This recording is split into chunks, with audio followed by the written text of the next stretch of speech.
Ethan Cole gripped his daughter's hand as they rushed through the terminal. Their boarding passes were crumpled and damp from the sprint through security. Gate 47 was already closing when they arrived. Breathless and apologetic, the gate agent scanned their passes with a tight smile and waved them through without a word. They were the last passengers to board. Lily pressed close to her father's side as they walked down the jetway, her small fingers wrapped tightly around his. The flight attendant at the aircraft door directed them to the very back of the plane. Row 38, the final row before the rear galley. Ethan lifted Lily into the window seat and settled beside her, exhaling slowly. Across the aisle, a woman in a charcoal blazer glanced back at them briefly, her gaze sharp and assessing before returning to the tablet in her lap. Victoria Hale had boarded this flight under her maiden name, dressed in understated business casual rather than the designer suits she typically wore in boardrooms. As CEO of Hale Aerospace Industries, she had spent the past 18 months overseeing development of the company's newest commercial aircraft, the HA-9 series, a project representing billions in investment.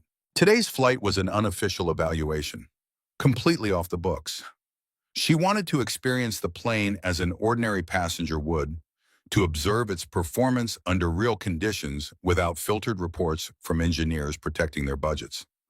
Her tablet displayed cabin pressure readings, vibration metrics, and fuel consumption data streaming in real time from the aircraft systems. She had access that no ordinary passenger would ever possess, and she intended to use every minute of this flight to scrutinize what her company had built. In the back row, Ethan's eyes moved without conscious thought across the overhead panels, the emergency exit placards, the subtle curvature of the cabin walls. He noticed the way the air vents directed flow, the rhythm of the pressurization system cycling through its startup sequence, the almost imperceptible vibration that meant the auxiliary power unit was still running. These observations came to him as naturally as breathing, remnants of a life he had tried very hard to leave behind. Lily tugged at his sleeve and pointed out the window at the baggage handlers loading the final cargo containers into the belly of the aircraft. Her voice was soft when she asked if the plane was strong enough to carry all those heavy bags plus all the passengers. Ethan smiled at her innocent question and told her that planes were built to carry much more than they usually did, that engineers spent years making sure every single part could handle whatever the sky threw at them. He did not tell her that he used to be one of those people. The aircraft began its pushback from the gate, and the flight attendants moved through the cabin with practiced efficiency. Ethan watched them work, noting the way one attendant fumbled slightly with an overhead bin latch near row 20. She pressed the release mechanism twice before it finally clicked open. When the same attendant passed by their row, he caught her attention with a quiet word. He suggested that the secondary latch sometimes stuck on newer aircraft if the cabin temperature dropped too quickly during boarding, and that a firm press on the lower corner usually released the tension. The attendant blinked at him with surprise, then thanked him with a curious smile before continuing. Victoria had been reviewing fuel consumption projections when she heard the exchange. She lowered her device and observed the man more carefully. He was perhaps mid-30s with the kind of weathered calm that came from experience rather than age.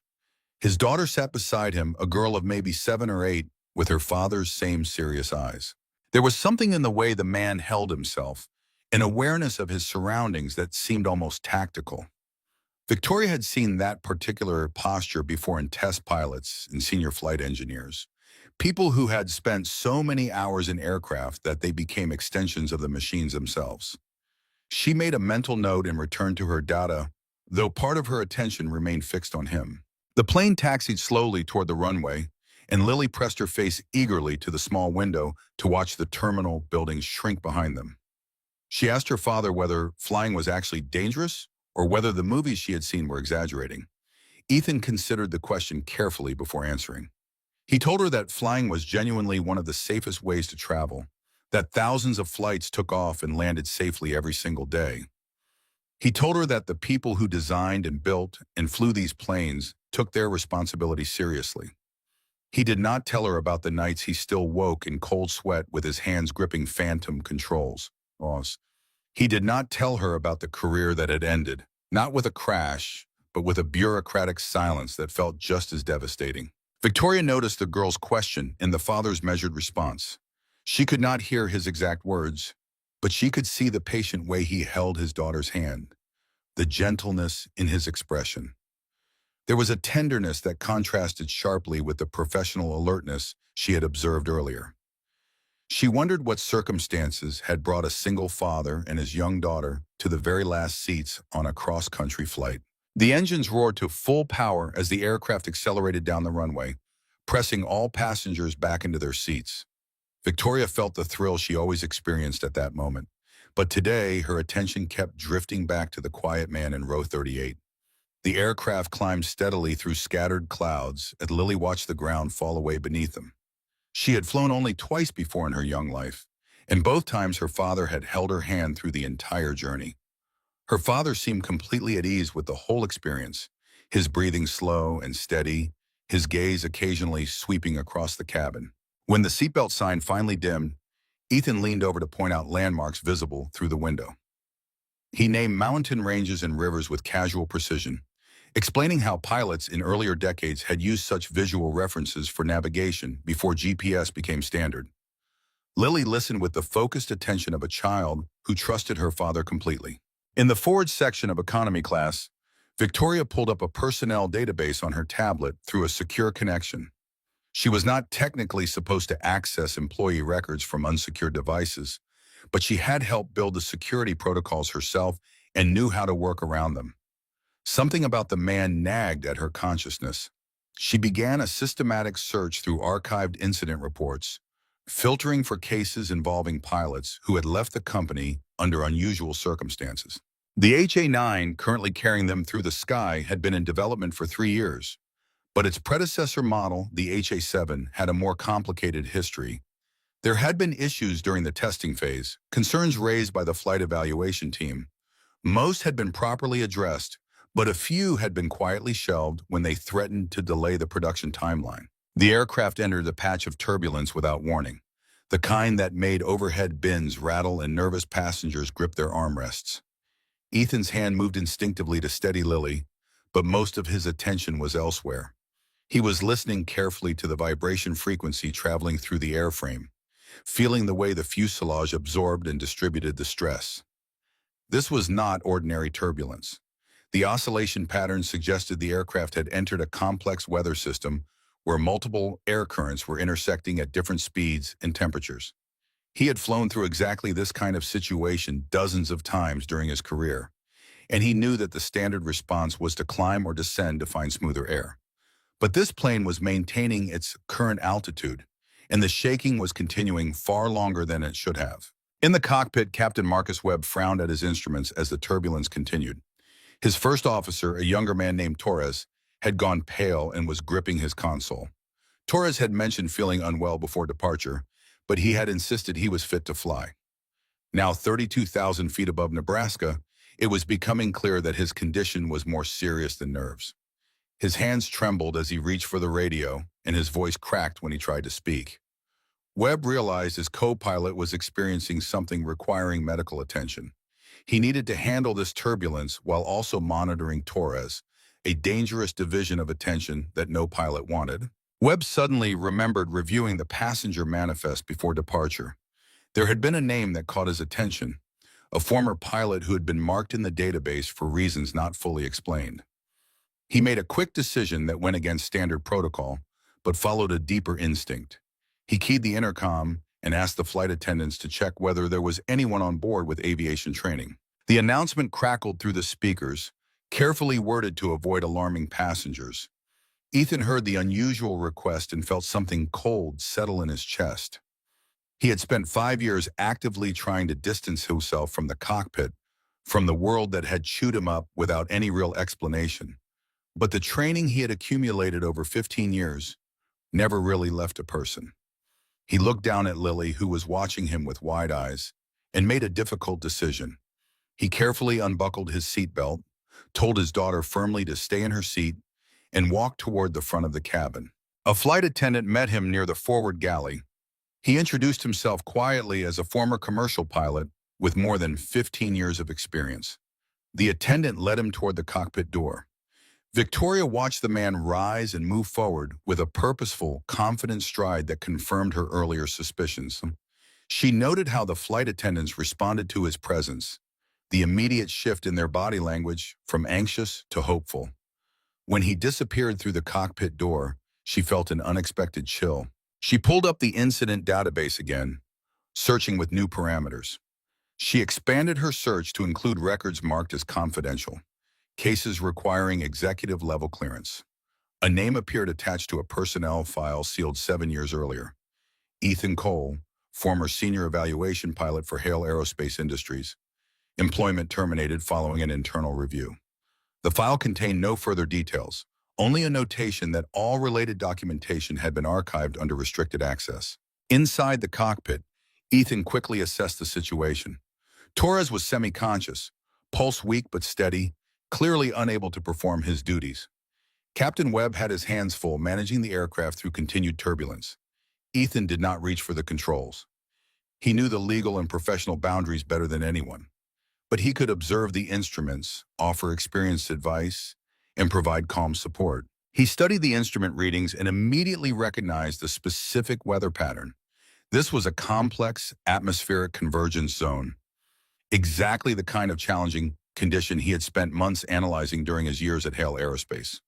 He told Captain Webb in a calm voice that climbing to a higher altitude would actually make things worse because the instability extended above their current flight level.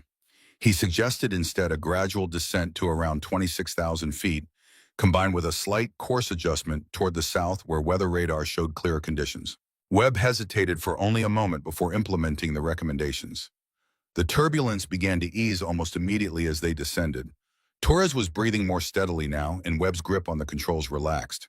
Ethan remained standing calmly in the cockpit doorway, continuing to provide quiet observations as the aircraft found smoother air. Victoria sat frozen in her seat, staring at her tablet. The technical terminology she could hear through the partially open cockpit door matched phrases from internal company documents, specifications that only someone with deep knowledge of Hale aircraft systems would know. Ethan Cole had not simply been an ordinary pilot. He had been an integral part of the team that evaluated prototype systems, a trusted expert whose assessments had directly shaped engineering decisions, and then he had simply vanished from the company roster. His file sealed, his contributions erased from all official records. Victoria realized she had been holding her breath and forced herself to exhale. She was the CEO now, which meant everything related to this situation was her responsibility. Every HA-7 aircraft still flying anywhere in the world was her personal liability, her moral burden. And the man who had tried to prevent this, who had lost everything for speaking the truth, was sitting 20 feet behind her, holding his sleeping daughter. Victoria knew she should probably wait, should take time to process everything before acting. But watching that little girl, so innocent and trusting, made waiting feel like moral cowardice. She typed rapidly on her tablet, composing an urgent message to her chief technology officer requesting an immediate comprehensive audit of all HA-7 aircraft still in service. She flagged it with the highest priority and added a note that she would explain upon landing. Then she rose and walked back toward row 38. This time she did not introduce herself as a casual traveler. She crouched in the aisle beside Ethan's seat and told him quietly but clearly that she was Victoria Hale, the current CEO of Hale Aerospace Industries. She told him she had accessed his sealed personnel file during the flight and had read his original technical reports. She told him she now understood, at least partially, what had been done to him. Ethan's expression did not visibly change, but something flickered in his eyes, a spark of anger he had buried so deeply he had almost forgotten it existed. Victoria continued speaking in a low voice. She said she could not undo what had been done 7 years ago, but she could acknowledge it now publicly if necessary. She could make sure his safety concerns were finally addressed properly. She could work to restore his certifications and reputation if that was what he wanted. Ethan listened without interrupting, his hand resting protectively on Lily's shoulder. When Victoria finished, he remained silent for a long moment. Then he asked why she was telling him this, what she expected to gain from making such a confession. Victoria admitted honestly that she did not know what she expected. She only knew that remaining silent was no longer an acceptable option. Not after what she had witnessed and learned. The old way of handling inconvenient truths, burying them and hoping they never surfaced, was not something she could participate in now. Lily looked up at the woman talking to her father with unself-conscious curiosity. She asked Victoria directly whether she was one of the people who built airplanes, her voice bright with wonder. Victoria found herself smiling despite the gravity of the situation and said yes, she did help build airplanes. Lily announced that was very cool and immediately asked whether the airplanes were actually safe. The question hung in the air like a judgment, and Victoria felt its weight settle on her shoulders. She told Lily carefully that she was working very hard to make sure the airplanes were as safe as possible. Lily seemed satisfied and returned her attention to the window. Ethan watched his daughter accept Victoria's words with simple trust, and something tightly wound in his chest loosened slightly. He had spent so long protecting Lily from the bitterness that had threatened to consume him. So many years building a life that did not depend on the industry that had betrayed him. He had worked a series of odd jobs after losing his certifications, struggling to find footing in a world that suddenly had no place for his expertise. Eventually, he had found steady employment as a maintenance supervisor at a small regional airport, honest work that let him stay connected to aviation without being consumed by it. He had made a kind of peace with his new life, or at least tried to. Now Victoria's words were threatening to reopen wounds he had spent years stitching closed. The aircraft encountered minor turbulence as it descended through the cloud layer, and Ethan's attention immediately shifted to analyzing vibration patterns. His expert ear caught something concerning, a slight asymmetry in how the aircraft structure was responding to stress. It was subtle enough that most passengers would never notice, but to someone who had spent years evaluating aircraft performance, it registered as a red flag. He mentioned the observation quietly to Victoria.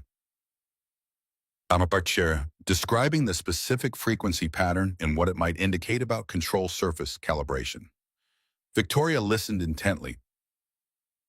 Her tablet already opened to real-time diagnostic data. The data confirmed exactly what Ethan had sensed through physical intuition. There was a minor discrepancy in the left aileron's response characteristics, a tiny delay falling just outside normal, acceptable parameters. It was not dangerous on its own, but in combination with other factors, such a discrepancy could compound into something more serious. Victoria immediately contacted the flight deck through her private channel, relaying Ethan's observation and recommending a thorough maintenance inspection after landing. Captain Webb acknowledged her advisory with professional courtesy. When Victoria closed the communication channel, Ethan asked whether she always carried that level of technical access on commercial flights. She admitted today was unusual, that she had wanted to observe the HA-9 under normal operational conditions without the filters of formal evaluation. He nodded slowly, understanding the impulse even while questioning the methodology. He observed that sometimes the only way to truly see the truth was to look at it from a seat in economy class where your view was not obscured by corporate presentations and optimistic projections. The conversation that developed was careful at first, each testing the other's intentions, but it gradually became more honest. Victoria shared her vision for Hale Aerospace, her determination to build a culture that genuinely prioritized safety over production schedules, that treated engineers and pilots as valued partners rather than obstacles. Ethan listened without commentary, but his silence was not hostile. He was evaluating her words the way he had once evaluated aircraft systems, testing for weaknesses and inconsistencies. He had been burned too badly to accept promises at face value, but he could recognize genuine sincerity when he encountered it. Lily had grown bored with the adult conversation and pulled out a notebook and colored pencils. She began drawing airplanes, carefully adding windows and wings and clouds with focused concentration. Ethan watched her for a moment, then shared something personal. He told Victoria that his daughter had once been absolutely terrified of flying, that the first time they tried to board together, she had cried so hard he nearly carried her off before they left the gate. It had taken years of patient explanation, airport visits, picture books about how aircraft worked, before she could finally see flight as something wonderful. Victoria understood immediately that he was offering her something beyond a simple anecdote. Trust once broken could be rebuilt, but it required patience and honesty and a willingness to start from the beginning. But she could offer something he had not received 7 years ago: respect for his expertise and acknowledgement of his sacrifice. The aircraft touched down in Seattle with a gentle bump. Passengers began gathering belongings before the seatbelt sign dimmed, the universal impatience of travelers eager to escape confinement. Victoria stayed in her seat as the cabin emptied, eyes fixed on Ethan and Lily as they prepared to disembark. She had already sent messages to her legal team and communications director, initiating a process she knew would be complicated and painful. Revealing the truth about Ethan Cole's termination meant revealing company failures, accepting liability, inviting scrutiny. Ethan lifted Lily onto his shoulders and made his way toward the exit, pausing at the cockpit door to shake hands with Captain Webb. The captain thanked him again, and Ethan responded with the modesty of someone who had simply done what needed to be done. Victoria followed at a distance. When they reached the jetway, she caught up and asked if he had time to speak privately before leaving the airport. There were people she wanted him to meet. Ethan hesitated, hand tightening on Lily's ankle. He said he needed to get his daughter home, that she had school tomorrow. Victoria nodded and gave him her card, her direct number handwritten on the back, saying she hoped he would call when ready. He took the card without looking at it. The terminal was crowded with travelers from multiple arriving flights, a chaos of suitcases and reunion embraces. Victoria moved toward a private lounge where her team waited, her mind cycling through challenges ahead. A press release would need drafting. The board would need briefing. The HA-7 fleet would need inspection and potentially modification, costly and logistically complex. None of it would be simple, and some might threaten her position as CEO. She found she did not care as much as she expected. In baggage claim, Ethan waited beside the carousel while Lily counted black suitcases. He still had not looked at Victoria's card. For 7 years, he had carried the weight of being the person who knew the truth, but could not speak it.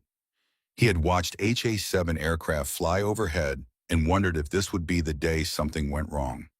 The fact that it had not brought him no comfort. Luck was not a safety system.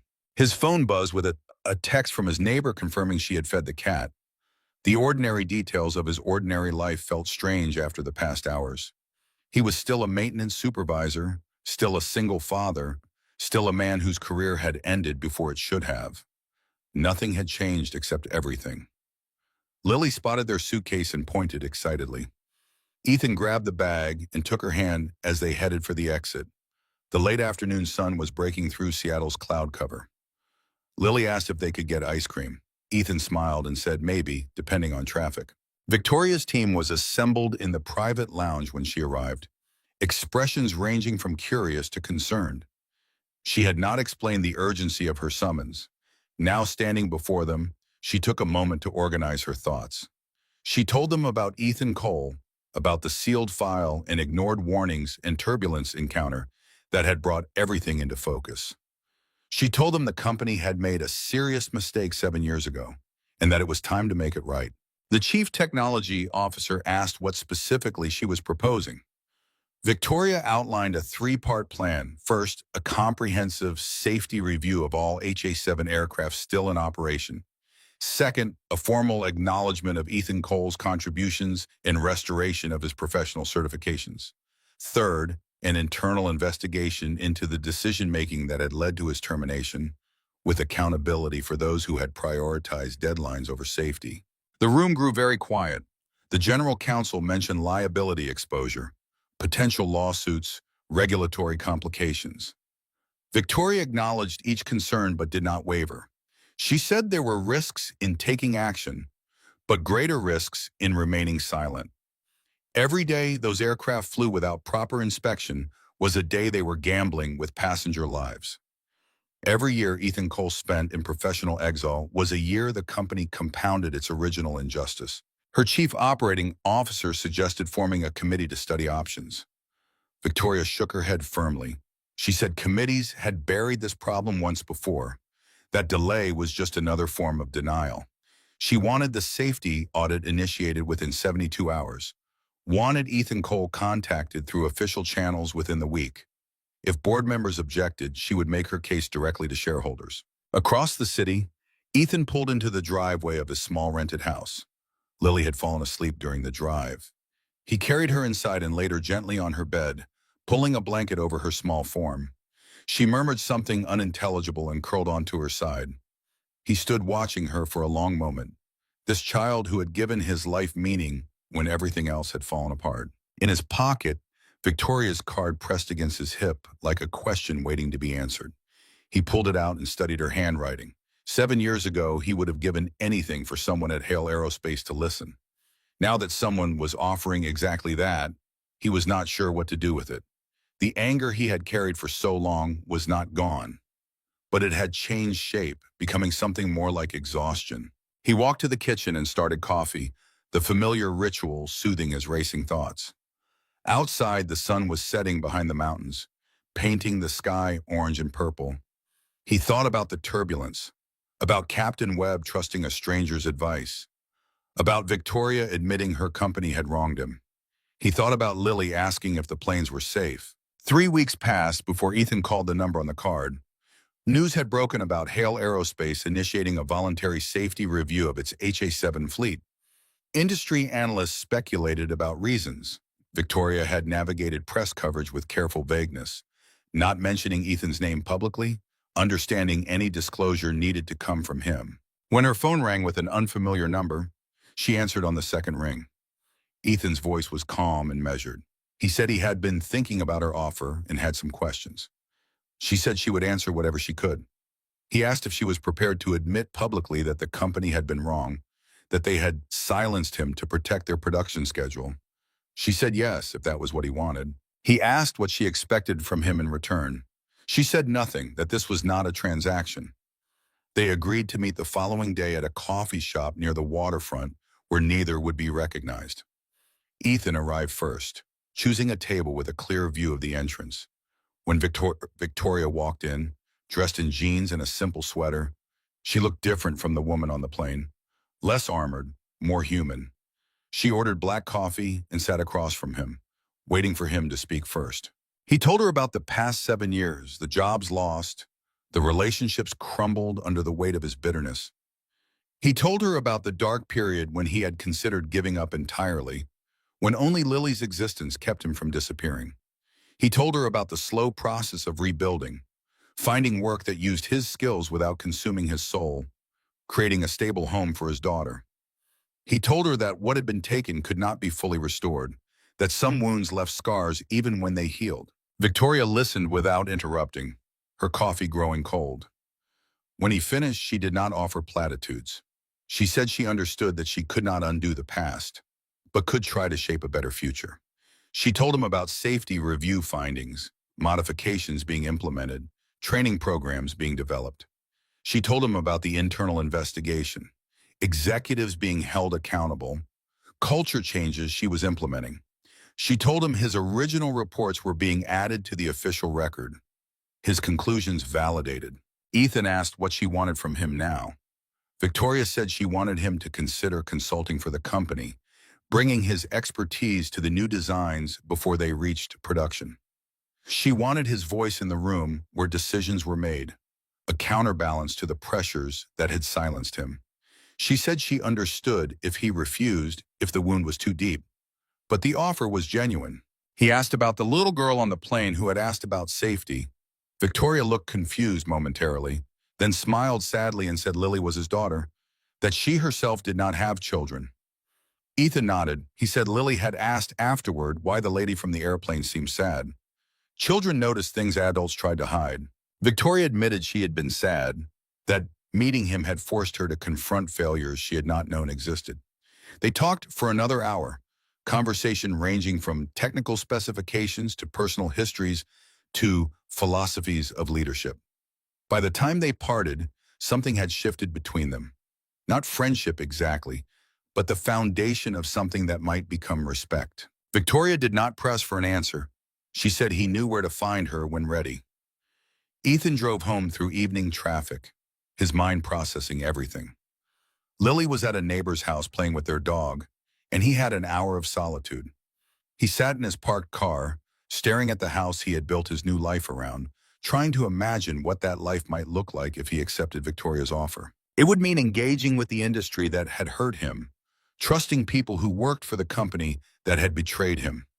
It would mean risking disappointment again, but it would also mean using his knowledge to prevent others from suffering what he had suffered.